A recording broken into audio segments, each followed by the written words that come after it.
بچه‌ها صبح بخیر. سلام. آفتاب داره میزنه بالا. باشگاه حاجی پرنده پر نمیزنه، تازه آفتاب داره میاد بالا. روز شنبه. ببینید کثافت اومدن بلا نسبت تمرین کردن، حالا نمیخوام فوش بدم. خب اینا رو بذارین سر جاش دیگه. یه دختر انقدری اینجا کار میکنه، باید این وزن‌ها رو بذاره سر جاش به این سنگینی رو. الان باید من همه رو جمع کنم. خارکوسا چلاقیم مگه؟ اومدم بچه‌ها یه کاردیو بزنم. آره بعدن توپ. روز شنبه است. شنبه ساعت 6 صبح. آره داداش من برم سر کار. بعد بچه‌ها دیشب دیدی رئیس جمهور اوکراین زلنسکی با ترامپ اینا صحبت کرد؟ دیدی؟ خب حالا خیلی‌ها تفسیر کردن. من یه تفسیر میکنم برای برادرای فارسی زبان که دقیقاً احساس شما متوجه بشین چیه. ترامپ فکر کنیم پدرتونه. خب زلنسکی هم اون دایی شما، دایی کوچیکتون هست که معتاد بود، بچه بود، پیش مادر بزرگتون زندگی میکرد، بعد مادر بزرگتون فوت کرد، این بیخ ریش مادرت شد، برادر کوچیکش. بعد چون پدرت هم به مادرت چیزی نمیتونه بگه، این دایی خارکوس مفتخر اونجا بود. زلنسکی دقیقاً همون دایی کوچیکتونه. ترامپ خسته شد دیگه، گفت کسکش با پول من که نمیتونی بری حال کنی که، ول کن خواهرت و زن هر دو رو گاییدم. گرفتی چی شد؟ ترامپ گفت بابا کسکش داری جنگ میکنی، آخر جنگ تو باعث میشه من و روسیه هم باید بخوریم به هم. بعد چین میره پشت روسیه، اروپا باید بیاد پشت ما، میشه جنگ جهانی سوم. گفت آقا حمام میخوای بری با پول خودت برو، ما دیگه پول صابون نمیدیم. پول صابون نمیدیم. همین دقیقاً همین. حالا بریم پیش باباتون، اگه دایی آویزان دارین کوچیکه داره بابات میگاد که یعنی داماد دایته، از ترس مامانت بابات خواهی نمیکنه، چون 90% باباتون یه سیغه‌ای دوست دختر دارن، مادره میدونه ولی به روی بابات نمیاره. یه جورایی میگه اگه دایی تو یعنی برادر منو بهش نرسی، خارکوس معیار رو میذارم اجرا. یا سنا بالاست، مادر دیگه پیرتره، میگه هر گوی میخوری بخور، هوای بچه رو داشته باشه. گرفتی چی شد؟ آره. چرا ترامپ عصبانی شد؟ ترامپ گفت آقا این معادنی که اونجا دارین رو امضا کن بده به دادا، چون 350 میلیارد توپ تفنگ فشفشه زدیم به اونور دیگه. آره. دقیقاً این حسی که من به شما میگم، هیچ تحلیلی دیگه نکنید. الکی تحلیلای سیاسی نشین نکنید، خودتون رو کسگیر ندید. عدد 4 رو به 2 بفرستین، 2 رو به 1 بفرستین. آره. حسی که بابات به دایی کوچیکت که الان 55 سالشه هنوز آویزان مادرته، مادرت آویزان پدرته، حس ترامپ به زلنسکی خسته شد انقدر داد. گفت یا تموم بکن. حالا فکر کن بعد این دایی این لابلا خودش هم بخواد ارد بده دیگه، ببین چه فشاری پدرت میاد. آره جیگر. بعد آقا من خودم نه مسلمان هستم نه دینی دارم جز دین انسانیت، شرافت، مهربانی. اینجوری هم نبودم قبلا. دیگه یه جایی به خودشناسی رسیدم، تونستم برای خودم تو سن 30 سالگی تصمیم بگیرم. الان که 38 سالم. هیچ چیزی رو من قبول ندارم جز پروردگار مطلق.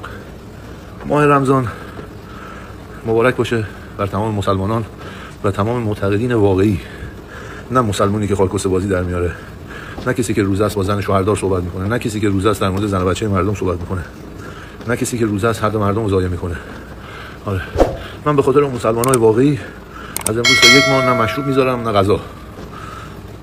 آره نه از مشروب خوردنم میذارم، مشروبمو میخورم تک و توک.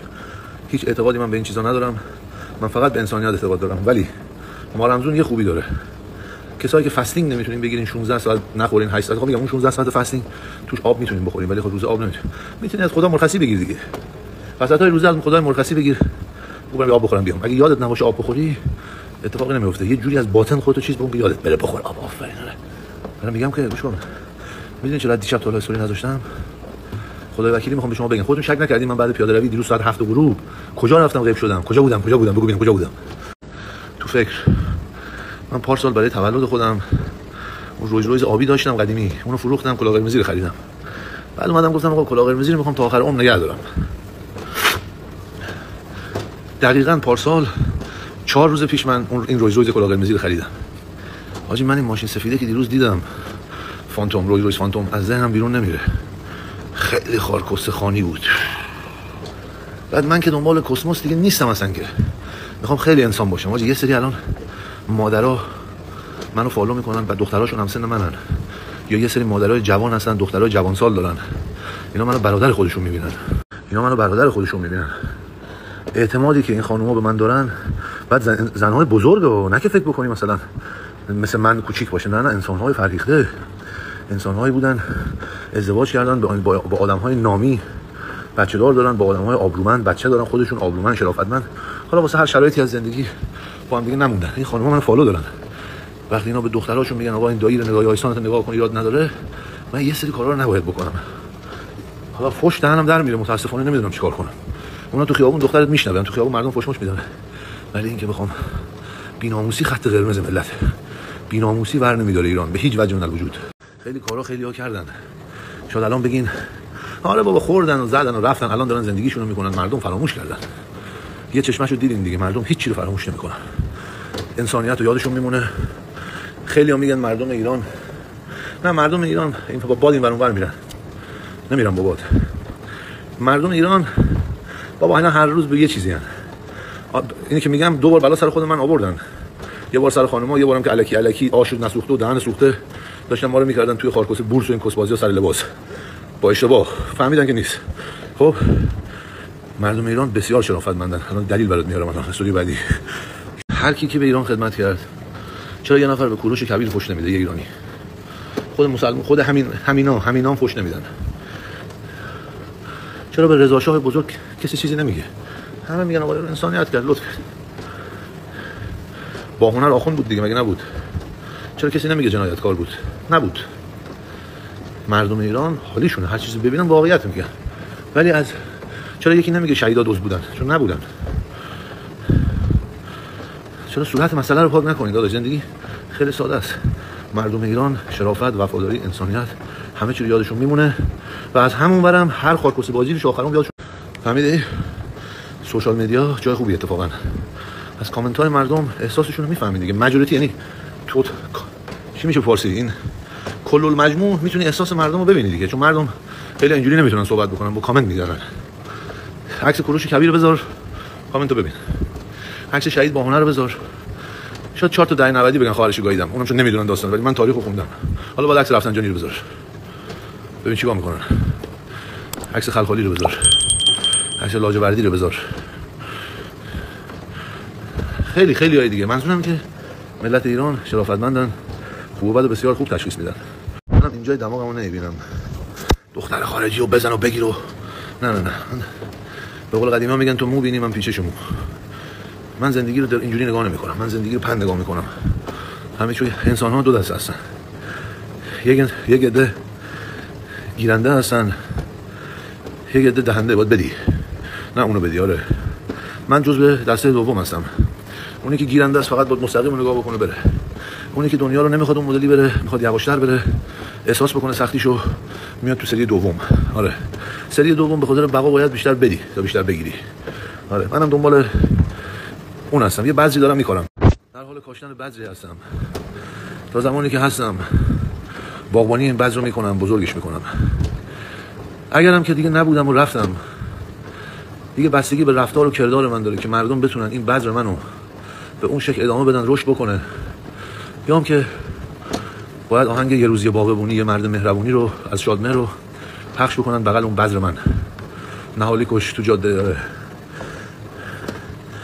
فنا بر خدا، تمام گلم اینه که این بذری که کاشتم بعد من هم رشد کنه، ریشش همه جا رو بگیره. دنبال فرهنگ سازی و این چیزا نمیدونم یعنی چی، ولی اتوماتیک بار با رفتارم وجدان‌ها رو بیدار میکنم. روز میخوام بخرم آجی، قصه خواهرش. نه مادر دارم، نه خواهر دارم، نه برادر دارم، نه خاله دارم، نه دایی دارم، نه عمو دارم یونس داره. هیچ کسی رو آجی ندارم که بخوام. یه پسرمو دارم محمد، خودش کارخونه داره، اصلا احتیاج به ما نداره. خدا رو 100,000 باشه. پسر شوکت 30 ساله داره میدوه، 30 سال داره زحمت میکشه. آره به حاجی هم گفتم بعد مرگم هم چیز زیادی ندارم، اندازه یه مغازه تو شریعتی کل زندگیمه. گفتم حاجی ما 5 میلیون به قدیر بدین، بقیه رو حاجی فقط خیر بکن تو ایران. به روی مادرم بهش گفتم بقیه هم ببر افغانستان. گفتم خودت فقط نرو. حاجی رو گفتم خودت فقط نرو. گفتم اونجا طالب تو رو بگیره بفهمه طرف منی کونه طالبی میکنه. آره طالب کونه طالبی میکنه. آره با طالبان هم میتونم خوب بشم، فهمیدی؟ ولی میخوام جای درست تاریخ وایسم. طالبان با زنا بدن. آره خیلی کارا من بن سلمان رو باش حال نمی‌کردم، ولی الان ازش خوشم میاد، به خاطر اینکه حقوق زن‌ها رو رعایت میکنه. خیلی جالبه. ما واسه زن تمرین میکنیم، واسه زن اتکلم میزنیم، واسه زن ماشین میخریم، واسه زن بهترین قیافمون رو درست میکنیم، بعد بعضی موقع بدترین رفتار رو انجام میدیم با حرکات بدن. خیلی دعاتیم، خیلی کار داریم. دعاتی که خودم دعاتیم، ولی ما تازه اوایل این بشریت هستیم. چند صد سال‌های دیگه ما خواهند خندید و گریه کردم زمان. بار آخر من این ماشین رو باید بخرم. من اون روز 1 سال دارم دیگه. تولد من خریدم، 4 روز پیش خریدم. من این ماشین رو باید بخرم امروز. من الان تو 38 سالگی آیسان اسلامی این همه کار کردم، این همه بالا پایین خارکوسه کت شلوار خطی رو باید بپوشم، کت شلوار آبی روشن دارم، کت شلوار گاییدیم، فقط بالای 30 میلیون دلار هزینه کردیم این یه دست کت شلوار 300 دلاری رو بپوشیم خارکوسه، هنوزم نپوشیدیم. فقط 30 تا رفیقای ما واسه این کت شلوار عروسی کردن جدا شدن. آره هیچ جام که نمیرم که هفته یه بار میخوام فقط سوار بشم آرامش داشته باشم. حاجی خیلی بدبختم حاجی. بگیم بخریم ماشین رو، من دلم قرص برم بخرم. امروز باید بخرم، شنبه است. امروز بخرم، فردا با فانتوم برم کسچرخ. بگیرمش تو حسابم 16000 دلار پول دارم.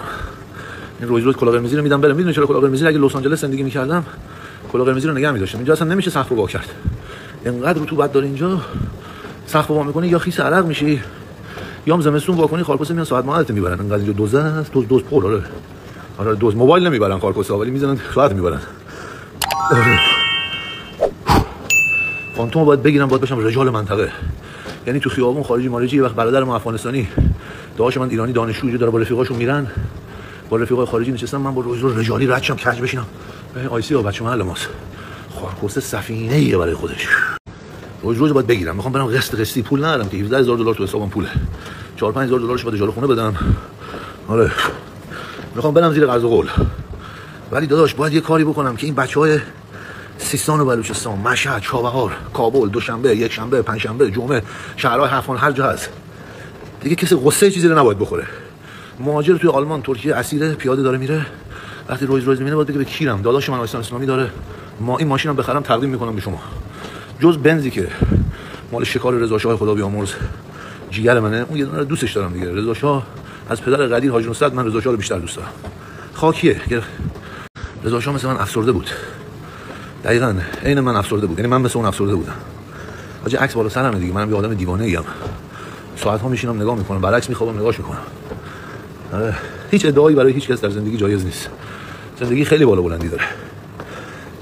ببین یه پرتقال اول بهار میاد، شکوفه میزنه، بعد سبز میشه، بعد بزرگ میشه، بعد شیرین میشه، خوشگل رو درخته، بعد میفته، تلخ میشه، میپوسه، میره تو زمین.